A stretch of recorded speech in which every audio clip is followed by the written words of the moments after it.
The annual pace of inflation slowed down in Canada last month. Data from StatsCan showed the consumer price index rose by 1.7% in April from a year ago, driven by lower energy prices and the end of the federal carbon tax. Catherine Judge, senior economist at CIBC Capital Markets, told us earlier today there's still room for the Bank of Canada to cut interest rates in June. They're trying to determine, how much lift from fiscal policy the economy will get going forward. And as it turns out, a lot of the lift has been allocated to infrastructure spending, which of course in the Liberal platform takes a long time to roll out. So there's still room for the Bank of Canada to cut below the neutral rate of interest and support the economy. Well, for more on today's Canadian inflation numbers, we're joined by Nguyen, an economist at RSM Canada. Thank you very much for joining us. What's your take on the big slowdown in headline inflation, and is it that important given that it was driven largely by the removal of the consumer carbon tax? Well, we've seen a big drop in the CPI index to 1.7%, and that is almost entirely driven by the removal of the consumer portion in carbon pricing. Now, that is good news for a consumer. Absolutely. Does it matter for the Bank of Canada? I would say less so, especially because the concerning part is that core inflation has actually risen above 3%.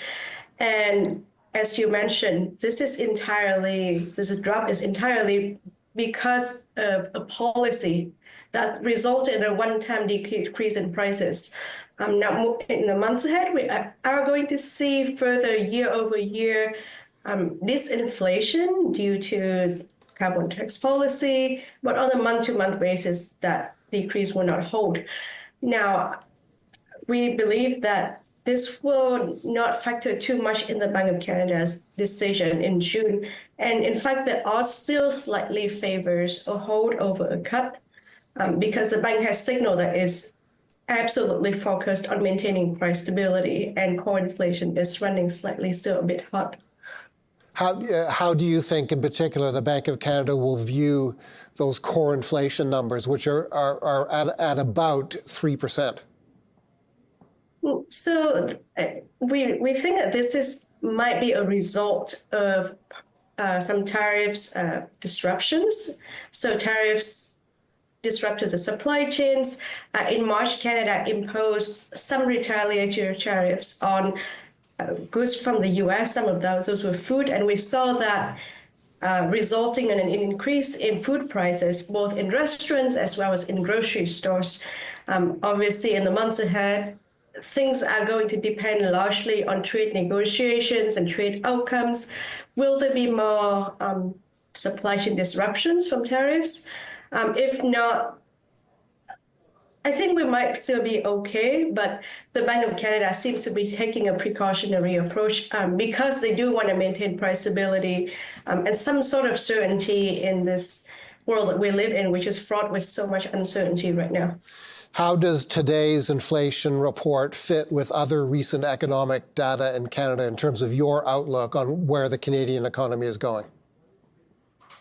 Well, I think that the removal of the consumer portion of carbon pricing is going to give consumers some relief, especially as summer arrives and lower gas prices are pretty much good for everyone. And I think the other part is that lower gas prices also resulted from lower crude oil prices globally, right? So we've got OPEC increasing production at the same time as the global economy is slowing down because of trade uncertainty. So that also obviously play into lower gasoline prices for consumers. I think the other part that was slightly glossed over was that shelter inflation also decreased to the lowest level since 2021. And that's because of lower rent prices. Mortgage interest payments are also lower compared to they were a year ago because interest rate today are lower than a year ago. We are seeing a slightly more balanced housing market, and housing shelter inflation was a big factor driving up inflation. And it was extremely stubborn for the past couple of years. We are finally seeing some easing of that thanks to stricter immigration policies and lower interest rates. Do you see the Canadian economy moving into recession over the next 6 to 12 months? So we are expecting the odds of a recession at 65%. That is very, very high. It's obviously not a given. And again, that depends largely on trade negotiations, trade policy outcome, whether or not these tariffs stick or they would go higher. Right now, the effective tariffs rate that the US places on Canadian imports is actually lower than that for most countries in the world. So that's it's a little bit piece of good news. I would say the recession odds are very heightened, but it's not a given. If a recession happens, we would expect that to happen in the second and third quarter of this year, which means we will be entering one right now.